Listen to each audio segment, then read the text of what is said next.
Hi there, my name is Saif Mohammed and I'm a senior research scientist at the National Research Council, Canada. Today, I'm excited to talk to you about my work, Ethics Sheets for Social NLP, Task-Specific Guides to Responsible Research. Technology has this interesting divergent set of properties, right? So on the one hand, it is a great equalizer, brings people out of poverty, gives them opportunity. But on the other hand, it is often at odds with the very people it is meant to help, the very marginalized. And we see that for AI, especially in the last 5 years, with headlines such as those that you see on the screen right now. Now, these criticisms are not just for commercially deployed AI systems, but also for more and more for published research. So there have been allegations of scientific papers for perpetuating physiognomy, racism, bias, discrimination, perpetuating stereotypes, ignoring indigenous worldviews, and more. There are also allegations of thoughtlessness in machine learning, right? So for example, is automating this task this particular way really going to help people? And there are allegations that there is a callous disregard for this incredible diversity and variability and complexity of human behavior. Right. So in light of all of this, we have to ask ourselves, as researchers, system builders, leaders of technology companies, what part do we play here? What are the hidden assumptions in our research, work, or product? What are the unsaid implications of our choices that have led to this? And this is true because sometimes while it might be easy to say, well, technology is at odds at people, or, to talk about it as if it doesn't have agency, in reality, what has happened is that we have created technology that is at odds with people. And so it is important for us to take appropriate responsibility and address these issues. So with that as the premise, there are 3 parts to this work. First, I'll make a case that documenting ethics considerations at the level of AI tasks is important. Next, I will propose a new form of such an effort, which I will call ethics sheets for AI tasks. And finally, I'll wrap things off with an example ethics sheet, a template, and sort of a discussion for young early researchers. So this first part of this talk was presented at NAACL just a month back. So it's not like we have not been doing anything given these issues with AI ethics, right? So there have been some really great innovations, like for individual data sets, we now write data sheets and data statements. For individual systems, we provide model cards. For individual papers and funding applications, we provide these broader impact statements that go into these issues, right? And these are pivotal innovations that will help our community greatly. However, they're not without limitations, right? Not to mention, one of the key things is that for an author, there are strong incentives to present their work in positive light, and so there's often a conflict of interest. Another issue is that there's a tendency to produce this sort of boilerplate text in these ethics statements, and so there's no real proper engagement with the issues. Another issue is that the scope of these documents is limited to individual pieces of work. And finally, these documents are not meant to be made public before the data or model building begins, and I will talk about how that becomes an important issue.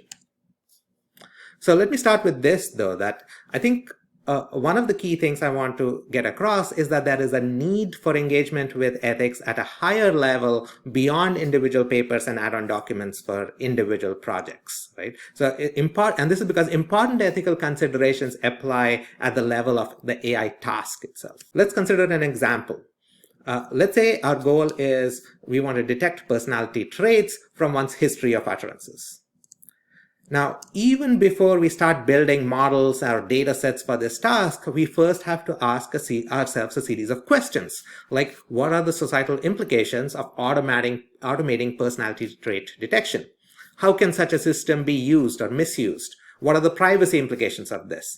Is there enough credible scientific basis for personality trait detection? Which theory of personality traits should we employ? What are its limitations? What are its criticisms? And how do we address those? So not engaging with such questions when we work on a new task has led to various harms. And this is true not just for personality trait detection, but for a whole host of other AI tasks, right? So such as those listed over here. The key point here is that all AI technologies have associated societal impact, and this impact could be of varying degrees, but they also have associated hazards, or this sort of potential for harm or potential for causing adverse effect. And so when we work on these AI technologies, it's important that we also work on these ethical considerations. So given that these tasks have these sort of hazards or ethical considerations, if one wants to work on an AI task, it is obvious that it'll be useful to have a go-to point for the ethical considerations relevant to the task, right? And we want to have this sort of resource before we start building data sets and models, and not after we build them. And this is true especially because we have tens of thousands of new researchers and developers joining the field every year. With that in mind, this ACL paper is a call to document these ethical considerations associated with AI tasks. Notably, what we want these documents to do is to substantively engage with the hazards and ethical issues. We don't want them to be like simple checklists. We want these documents to go beyond individual systems and data sets. It should draw on the knowledge from a body of past work from AI ethics, psychology, linguistics, social sciences, etc. And in some sense, these documents are like survey articles, but with a focus on ethics. And most importantly, these documents center those that are most affected, not the creators of technology. We also want these documents to be made publicly available so that they help future model development and by the community.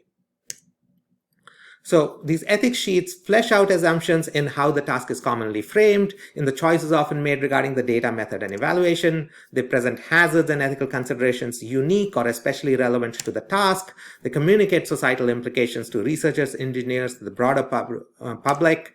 They list common harm mitigation strategies. They have pointers to key related work and further reading. And a key point here is that these ethics sheets are not meant to tell people what is right or wrong.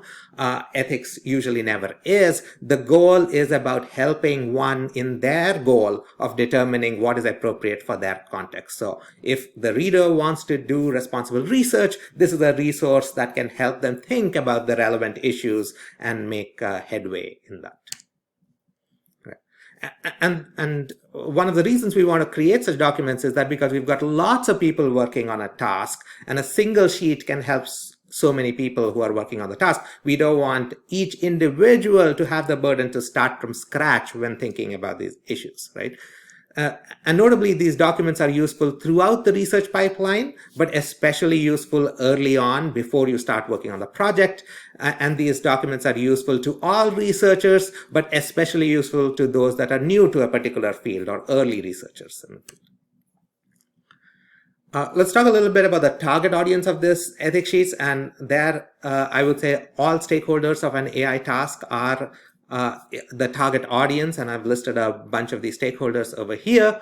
But I would also like to point out that if we want to reach the target audiences, we might want to cater these ethics sheets for them specifically. So, for example, one could create an ethics sheet geared towards a researcher audience where we can talk about more technical issues, or we can create an ethics sheet that's geared towards the broader public, where we might want to organize information in a way that is more amenable to the broader public. That said, regardless of who a particular ethics sheet is, organized to target, the goal is, regardless of which that sheet is, we always want to center the people most affected by the technology, and not the researchers that are creating the technology. Okay, who should create the ethics sheet? This is an interesting question. And I'd like to point out that in my opinion, a single ethics sheet does not speak for the whole community. What we ideally want is multiple ethics sheets created by different teams and approaches that reflect multiple perspectives and viewpoints, right? The idea here is that these multiple ethics sheets record what is considered important to different groups of people at different times. And so having multiple ethics sheets for the same task is a good thing. And in terms of who can create it, it could be created by smaller big teams made of early or seasoned researchers, and we want to be including diverse set of voices here. Another question is, should we create ethics sheets for a handful of AI tasks, those that are more prone to controversy, say, or for all AI tasks? And the first thing that comes to mind is social NLP tasks are especially important in terms of where we want to create these ethics sheets, because they are ripe with ethical considerations. These are tasks that directly and considerably, substantively impact people and engage people. And so we want to be thinking about ethical issues carefully here. So, for example, for a whole bunch of NLP tasks that deal directly with people, we want to be creating ethics sheets. That said, I would go even further and say that we need ethics sheets for all tasks, because even if one claims that for a given particular task, well, here, there are not really ethical considerations involved here, if that is the claim, then that claim should be put in writing, because ethics sheets are a mechanism for accountability for us as a community. And if you don't put things down in writing, we are not really held accountable for this. And if you recall, 20 years back, we didn't really talk about the ethical considerations about various NLP tasks, and that has not helped us, as we have seen in the last few years. So the goal idea with this ethics sheets is that we want it to be a mechanism for us as a community to be accountable, and it is okay, even good, for our assumptions that we might lay out in these ethics sheets to be challenged. We want to strive to facilitate this sort of challenging of assumptions.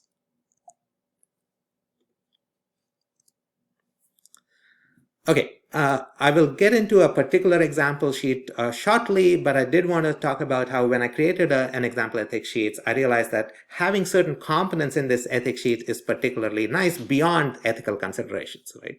So, for example, it's good to have a preface section where we talk about how the sheet came to be written, the process, who worked on it, challenges faced, changes made, version number, etc. It's good to have an introduction where we talk about the task definition, terminology, scope, ways in which the task can manifest, and so on. I think it's particularly important to have a motivations and benefits section in this ethics sheet, because on the one hand, it communicates why we want to be working on this task despite several challenges, but also the applications is where our ideas from the lab meet the real world, and these applications give context to the ethical considerations that we want to talk about. And of course, then you finally have the ethical consideration section, which should be the start of the show and take up the bulk of this document. Okay, with that, we'll move on to the last phase of this talk, where I'll talk about a particular example of ethics sheet for automatic emotion recognition, give a template, and then we'll sign off with a brief discussion. So what I spoke so far was about AI tasks in general, but my own research interests lie at the intersection of emotions and language in computational affective science. And as I've been working with emotions for a few years now, I realized that emotions has this really close ties with creativity and diversity, because creative things have this emotional power. And on the other hand, emotions tend to have these close ties with morality and fairness, because when there are violations of moral norms, there tend to be strong emotional reactions as well. So while I was working on emotions, maybe a couple of years back, I realized that I really want to be documenting the ethical considerations associated with emotion recognition to better inform my own research. And so while I tell you this story today by talking about AI tasks in general and the ethics sheets for them, and then I'm giving this as an example for emotion recognition, in reality, what happened was I first worked on documenting ethical considerations for my own interest, and I thought it'll be useful for others. And then there was this idea that, well, it makes sense to do these ethics sheets not just for emotion recognition, but for various other AI tasks as well. And actually, if you think about it, automatic emotion recognition is particularly juicy when it comes to talk about these ethical considerations, because on the one hand, AER can be a force that helps unlock how emotions work, how they relate to our health and language, behavior, social interactions. They can also lead to numerous commercial applications that benefit society. But on the other hand, AER can also be a tool for substantial harm. For example, we've heard cases of mass application on vulnerable subpopulations, unreliable approaches being used, privacy concerns galore, and this perpetuation of physiognomy and things like that. So in June last year, I put out this blog post putting up some of these initial ideas associated with ethics considerations for emotion recognition. That led to a whole bunch of extra feedback, and that eventually turned into the CL Journal article that just came out earlier this month rather. So, ethics sheet for automatic emotion recognition. This is, as I said, a CL Journal article, so it's admittedly a little long, so I will summarize. The preface section was really fun to write, and I think somewhat important, because it was an opportunity to talk about the importance and complexity of emotions on the one hand, but also to talk about should we be building AI systems for emotion recognition, given the various controversies and ethical considerations that have come to light recently. So this sort of sets the framework or the context in which the rest of the document resides, right? I argue how this sheet is aimed at helping us think about this question, to discuss factors that come to play in particular contexts, to help readers identify what is appropriate for given context, and to broaden our perspective on how to assess success in general, going beyond things like simple accuracy. The introduction section, I talk quickly about modalities, because who knew people have been trying to get at emotions from not just speech and text, but also from facial expressions, gait, movement data, gestures, skin and blood conductance, blood flow, force of touch, haptic data, and so on. And notably, I point out how all of these modalities come on the one hand with benefits, but also with potential harms and ethical considerations, right? And this could be different depending on what modality one is working on.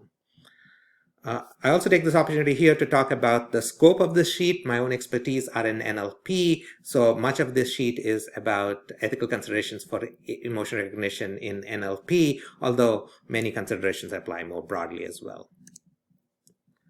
The introduction is also a great place to talk about the task, and while one might think, well, emotion recognition, well, maybe what we are trying to do is inferring emotions felt by the speaker. But as it turns out, emotion recognition is a broad umbrella term that is used to encapsulate a whole swath of tasks, right? For example, maybe what we want to do is infer emotions of the speaker as perceived by a reader, or infer emotions that the speaker is attempting to convey, or infer emotions evoked in the reader, or inferring emotions of people mentioned in the text. Or maybe it's none of that. Maybe what we want to do is infer whether what is described in a given piece of text is good for a predetermined target of interest or not. Was this a positive development or a negative development, right? And those are just 6 tasks, but actually, the number of tasks goes on and on. There is a huge number of tasks that we can be working on, and all of these come with their own benefits, potential harms, and ethical considerations. The application section, I group them into various categories, like, I talk about applications in public health, in commerce and business, government policy and public health policy, in art and literature, social sciences, neurosciences, psychology, and also in military, policing, and intelligence, which is somewhat controversial. And again, just like the modalities, all of these applications come with potential harms, ethical considerations. Then we have the ethical consideration section, which takes up the bulk of this particular document. And I ended up talking about 50 different ethical considerations, and I grouped them into task design, data, method, and impact and evaluation, because these are common phases in system development, and so it's easy to access them when grouped like this, especially for researchers and developers. I also have a separate category for implications of privacy and social groups, because this is particularly relevant when we talk about ethical considerations, and it's also cross-cutting across task, data, method, and impact and evaluation. So 50 considerations is a lot, and I don't expect people to read this document end to end. I think of this more as a reference document. So I provide this sort of brief summaries at the start of each of these sort of themes like task design and data. I also give this table of context sort of table of contents for each of these sections, so people can jump to whichever point is of interest to them. So I'll talk a little bit about individual tasks, just so that it will make this idea of ethical considerations and engaging with it a little more concrete, but also because these things are interesting things to think about and ponder on. So I start off the ethical considerations by what might seem fairly obvious. Carefully consider what emotion task should be the focus of the work. Make corresponding design choices. But the reason this is not all that simplistic is because, as I just showed, the precise task one might have could be a series of different tasks, and they might be related, but they are different and they have different ethical considerations, right? And further, again, in my time as working on emotion for the last 10 or so years, I've realized that it's not uncommon for people to think that, oh, I'm interested in a particular emotion recognition task, and so really there's only one kind, and it is the task that I'm interested in, and then they go ahead and pick some off-the-shelf tool and assume that it is doing the same task that they want, but in all likelihood it is probably not. And as I sort of alluded already, each of these particular ethical task framings comes with corresponding ethical considerations. For example, if you say the goal is to infer one's emotions from their utterance, then we have to ask, is it even possible to figure out how somebody feels from like one utterance that they've said? Is it ethical to determine such a private state? And one of the things I talk about when discussing about these in the paper is how often other framings are more appropriate for given context, and one should find the right framing for what they're trying to do. I also talk here about another point that I talk about is emotion model choice of emotions. And this is looking at sort of like the theoretical foundations behind the work that we want to do. So turns out that there are 500 to 600 different emotions, and so it's nice to fall back on certain theories of emotions proposed by psychologists, like the basic emotion theory, which talk about how certain 5 or 6 or 8 emotions are more basic or more important than other emotions. And so if you look at the literature for emotion recognition, you'll find lots of references to basic emotion theory and a little bit to the dimension theory, and hardly any to theory of constructed emotion, and some other and other theories also exist. But the BET seems very popular in NLP because it sort of boils things down to, let's focus on 6 or 8 emotions.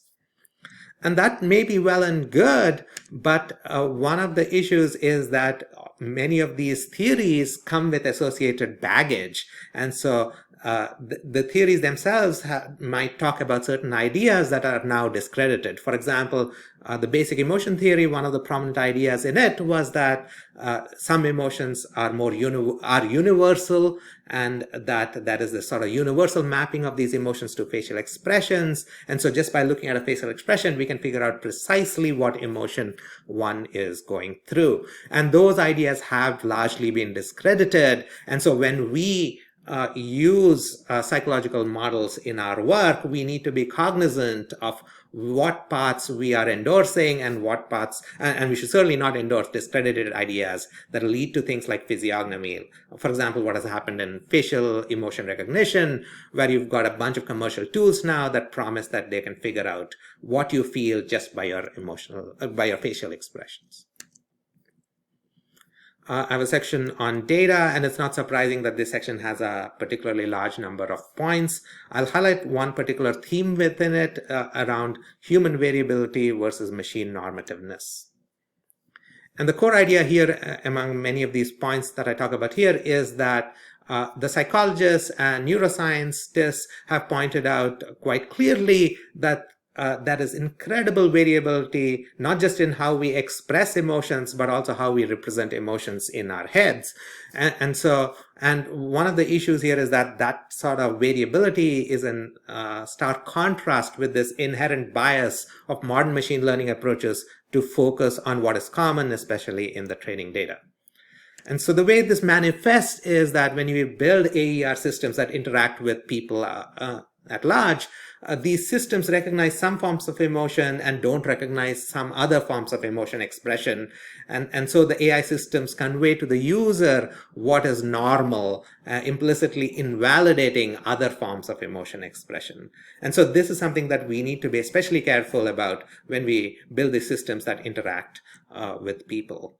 Also, a quick side note, this is the sort of thing that one also sees in animation movies, for example. Poorly done animation movies sort of give these stereotypical ways in which the characters express emotions and sort of convey to the user that this is a standard or this is the way to convey particular emotions. And that is not particularly good. So in contrast, great movies show how people express emotions in unique and diverse ways. And that is the sort of thing that we want to have in our systems as well. They should be recognizing these diverse ways of emotion expression. I have a section on method. I won't really get into that. There's a section in the ethical considerations on impact and evaluation, and you have the usual metrics and things like that. But in the last 5 years, especially, there's been a host of great work talking about how we should go beyond simple metrics. So I talk about interpretability, explainability, contestability, and things like that. There is a section on implications on privacy and social groups. And here, I'd like to highlight one particular point. This is on group privacy. Emotion recognition is sometimes used for soft biometrics, where the goal is not to identify individual people by their traits, but to identify whole groups by certain common traits. And there is this really fun, really nice paper by Luciano Floridi where he talks about group privacy way back in 2014 when all these issues about ethics weren't even, as popular as they are today. And Floridi talks about how there are very few Moby Dicks. Most of us are sardines. The individual sardine may believe that the encircling net is trying to catch it. It is not. It is trying to catch the whole shoal. It is therefore the shoal that needs to be protected if the sardine is to be saved. So we can see here how Floridi beautifully gives us this analogy of how in discussions about privacy, individual privacy seems to often take the major chunk of attention. However, group privacy is perhaps even more important.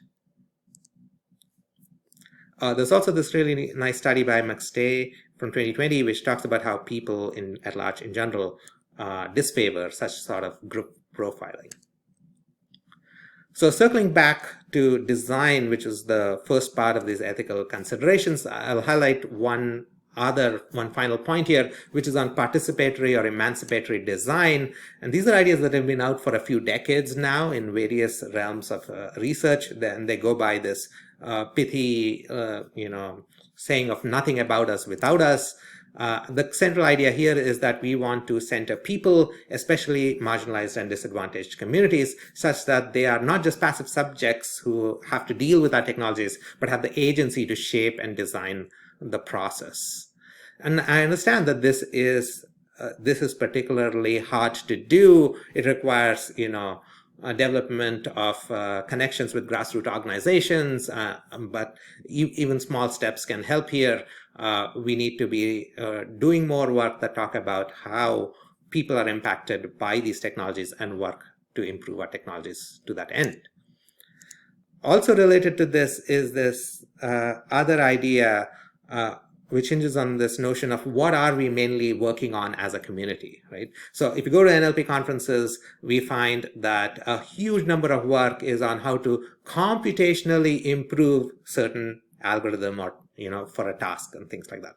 And that is well and good. However, we as a community need to appreciate and value more of the work where NLP is used in service for other communities, where communities like in psychology, linguistics, social sciences, or clinical health, where there is a tradition of centering people, and the relevant experts are working on problems that are most relevant to people at large. And so the question is, how can we use NLP to help them achieve their goals? How can we help them work on the problems that they think value value and are important for the people? Okay, that was the bulk of the things that I wanted to say, but quickly to wrap things off here, I do want to say that when we talk about this idea of ethics sheets for AI tasks, it raises a number of other meta questions as well, and I discussed them in the paper. Questions like, does it matter what we define as a task? Why should academic researchers care about this? How can we further incentivize researchers to create ethics sheets? When should we be creating ethics sheets, and so on. I'll be happy to take questions about this, but you can also find the information in the papers. The papers also list a whole series of benefits that I think we get by documenting these ethical considerations. I'll not go through each of them here, but if anything that I want you to take away from this talk, it is this final message, which is that I think it's useful to document ethics considerations at the task level. It's useful to disentangle it from ethics consideration at the data level or at the model level, and think about ethical consideration at the task level as well. Doing so encourages more thoughtfulness regarding why to automate, how to automate, and how to judge success. Creating these documents allow stakeholders to challenge our assumptions and conclusions, and that is a good thing. It's a way for us to be accountable as a community. These documents act as a record of what we as a community value now, and as time goes on, we will update these documents. There'll be new ethics sheets, and these sheets will sort of track what we have valued over time. I also think these ethics sheets are a fantastic introductory reading for people who get into a new field. For example, this complements survey articles and gives them a perspective of this field from the perspective of ethical considerations that center people that are impacted by it. And finally, I'd like to say that, working on this ethics sheets for emotion recognition, for example, was hugely rewarding for me. It's helped me think about these issues well, and it's helped me when I work on future projects or current projects that I'm working on. I found that working on this ethics sheet was, incredibly helpful. So I would certainly encourage you to write ethics sheets of your own and read them as well when other people write, because for example, 10 years back when I was starting off working on emotion recognition, I would have loved to have this ethics sheet on emotion recognition right at the beginning, rather than something that we've had to learn as we've gone along. Okay, final slide. What can I do? Maybe you're an early grad student, a researcher. Maybe this idea of writing ethics sheets seems overwhelming, and you might be wondering, is that much that I can do? And my answer to you is, I think you can do a lot.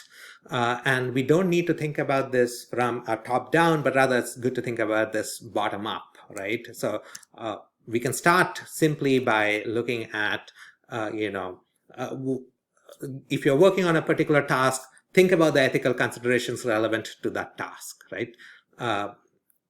If you're in a conference like this, or if there's an invited talk somewhere, or if there's an expert giving a talk on a particular topic, ask them about the ethical considerations relevant to the task that they are working on, so that because they've been working on this task for a few years now, they might have certain ideas and intuitions that usually might not manifest in traditional research papers. So asking experts is certainly great. I also think it's important to study the impact of the task that you're working on stakeholders, and that can be certainly a little challenging. But what one can easily do is look for papers, look for work that talks about how certain technologies have impacted people, and learn from that. It's also super important to read and collaborate widely to gain appropriate expertise beyond computer science. And again, as I said before, working with these other scientists, especially like social sciences and in psychology, is a great way where you are already working with people who center the people that are most disadvantaged. Another thing to do is explore the issues or questions carefully before thinking about ways to address them. It's much too common, just based on human psychology, that whenever somebody mentions a question or a problem, people are immediately jumping to, how do we solve this? How do we solve this? What are the solutions, right?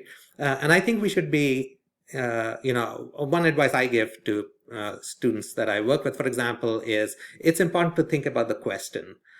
Let's study the question, let's identify its nuances, let's document that so that, later when we think about how to find solutions, we are well positioned to do that. And also, when you think about the questions carefully and you put that out there in some sort of a document, other people benefit a whole lot from that consideration. And finally, document these ethical considerations that you are learning about, write about them in your papers, write mini ethics sheets, if you will, or go right ahead and write proper ethics sheets as well, full-fledged, collaborate with other people, get various voices into these ethics sheets that you write. All right, with that, I'll end my talk. Thank you so much for your attention. I'd love to hear your questions. Feel free to contact me right now or later, or by email if you have additional thoughts on this, feedback, ideas. Love to hear from you. Thank you.